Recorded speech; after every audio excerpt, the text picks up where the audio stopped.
కర్మ వీళ్ళు కళ్ళజోడు లేకుండా పనికిమాల బైబిల్ చదవాలి. ఇదో పాయింట్ 1. వీడియో కాల్లో చెవులు లేని వాళ్ళకి చెవులు వచ్చేసినాయి. వీడియో కాల్లో గెడ్డలు పగిలిపోయి క్యాన్సర్ బాగిపోయింది. వీళ్ళు ప్రార్థన చేస్తే ఎముకలు అతుక్కుపోయినాయి కదా. మరి ఇన్ని జరిగినప్పుడు ఈ పనికిమాల బైబిల్ చదివేటప్పుడు మీకు కళ్ళజోడు ఎందుకురా? కళ్ళజోడు లేకుండా పనికిమాల బైబిల్ చదవలేవు. ఎంతమంది బాగు చేసావు, ఆ కలవరాయిలు వేసుకోవచ్చుగా 2 సొక్కలు. ఇప్పుడు మీరు ఇంతమందికి చేసేస్తున్నారు కదా, ఇంతమంది బాగు చేస్తున్నారు కదా, మీకు పవర్ ఉంది, మీ దేవుడి పవర్ ఉంది అన్నప్పుడు అన్నయ్య కళ్ళజోడు ఉంటుంది. మాకు తెనాల్లో జాన్ బాబు కళ్ళజోడు లేకపోతే నడవదు, మాకు తెనాల్లో జాన్ బాబు కళ్ళజోడు లేకపోతే నడవదు. మా విజయవాడ పాస్ట్ ఎమానియేలు వాళ్ళ తమ్ముడు జాన్ వెస్లీ, పాపం పోపు తెలుసా? పోపు అంటే పాపుల్లో పెద్ద పాపిని పోపు అంటారు సార్. యేసు ఎక్కడ ఉన్నాడు, మా పీసు ఎక్కడ ఉన్నాడు, 24 వచ్చేస్తున్నది. అదే పిరికి మతం, మురికి మతం క్రైస్తవం. యేసుకి డాడీ ఎవరో తెలియక 2000 సంవత్సరాల నుంచి సత్తున్నాడు. యేసుడికి డాడీ బుక్ అంటారు. బైబిల్ పనికిమాలని అంటాను సార్ నేను పబ్లిక్ లో. మిగతా గ్రంథాలు కూడా అయ్యే కదండి సార్. ఇప్పుడు మీకు నచ్చలేదు అనుకోండి, ఏ గ్రంథమైనా మీకు అది అప్ టు యూ. మీకు అర్థమైందా? ఇప్పుడు కారు వెనకాల ఆటో అని రాస్తే అది ఆటో అవ్వదు, ఆటో వెనకాల కారు అని రాస్తే కారు అవ్వదు. బ్రహ్మానందం గారి వీపు వెనకాల టీ షర్ట్ మీద ప్రభాస్ అని రాస్తే ఆయన పొడుగు అవ్వడం కాదండి. అలాగా పరిశుద్ధం అని రాసిస్తే అశుద్ధం పరిశుద్ధం అయిపోతుందా? చెప్పండి సార్, వింటున్నాను సార్. ఇది మనుషుల ద్వారా రాయబడిన గ్రంథము బైబిల్ అంటున్నారు. తాగుబోతులు సార్ 44 మంది. ఎవరికి ఏంటి ఎప్పుడు 3 వస్తే రాశారు. చెప్పండి సార్. నమస్తే అండి. మీరెవరో నాకు తెలియదు, కానీ ఇక్కడ వాళ్ళకే పుట్టారు. బొకడా బైబిల్కి మనకేం సంబంధం లేదు. అది మీకు ఏం చెప్దాం అనుకుంటున్నా అంటే, నేను మీకు 1 గంట ముందు మెసేజ్ పెట్టాను, మీరు ఫోన్ చేయలేదు. మీ అమ్మా నాన్న పేరు గర్వంగా చెప్పుకోగలిగినప్పుడు ఫోన్ చేయండి సార్. అమ్మా నాన్న మనకి జన్మనిచ్చి పెంచారు సార్.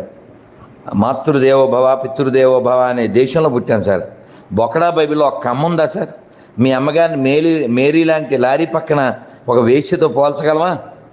మీ అమ్మగారి పేరు నాన్నగారి పేరు మీరు గర్వంగా చెప్పుకోగలిగినప్పుడు ఫోన్ చేయండి సార్. ఒకవేళ మీరు నాతో చెప్పుకోలేకపోతే బైబిల్ తగలెట్టేసి అప్పుడు నాకు ఫోన్ చేయండి. బొకడా బైబిల్ మనకెందుకు సార్ మొడ్డు తుడుచుకునేది? నేను ఇంత దారుణంగా మాట్లాడిన తర్వాత కూడా మీరు ఫోన్ చేయలేదంటే మీ పుట్టుగా ఇంక వద్దులే సార్. Good night. అందరికీ ప్రైజ్ ది లార్డ్. నేను మీ రఘుముద్రి పీటర్. అందరికీ, ప్రతి పాస్టర్కి పిలుపునిస్తున్నాను. రాధా మనోహర్ దాసు విచ్చలవిడిగా నోటికి అదుపు లేకుండా బైబిల్ మీద, యేసుప్రభు వారి మీద అనేకమైన మాటలు మాట్లాడుతూ దూషిస్తూ ఉన్నాడు. కాబట్టి వాడి మీద ఎఫ్ఐఆర్ బుక్ చేయడానికి ఈరోజు మేము సిద్ధమవుతా ఉన్నాం WCC నుంచి. ప్రతి పాస్టర్, ప్రతి క్రైస్తవ నాయకుడు మీ యొక్క కాన్స్టిట్యున్సీస్లో రాధా మనోహర్ దాస్ వారి యొక్క ఫోటోని, దిష్టిబొమ్మని దగ్నం చేయండి. దాని తర్వాత వెళ్ళి ఎఫ్ఐఆర్ మన మనోభావాలను దెబ్బతీసేటట్టు మాట్లాడినందుకు, దాని తర్వాత నోటికి అదుపు లేకుండా మన మతాన్ని, యేసుప్రభుని దూషించినందుకు వాని మీద ఎఫ్ఐఆర్ కేసులు బుక్ చేయండి. ఆంధ్ర తెలంగాణకి నేను పిలుపునిస్తా ఉన్నా. ప్రతి నియోజకవర్గ పాస్టర్స్ ఫెలోషిప్ ఏదైతుందో ఆ ప్రెసిడెంట్ ఎవరైతున్నారో మీరు ఈ బాధ్యత తీసుకోండి. ప్రతి పాస్టర్ని పిలవండి. ఈరోజు ఎట్టి పరిస్థితుల్లో వాళ్ళ దిష్టిబొమ్మ ప్రతి నియోజకవర్గంలో దగ్నం చేయండి. ఆ వీడియోస్ మీ యొక్క ఫేస్బుక్లో, గ్రూపుల్లో పెట్టండి. మీ పోలీస్ స్టేషన్కి, మీ నియోజకవర్గంలో ఉన్న పోలీస్ స్టేషన్కి వెళ్ళండి.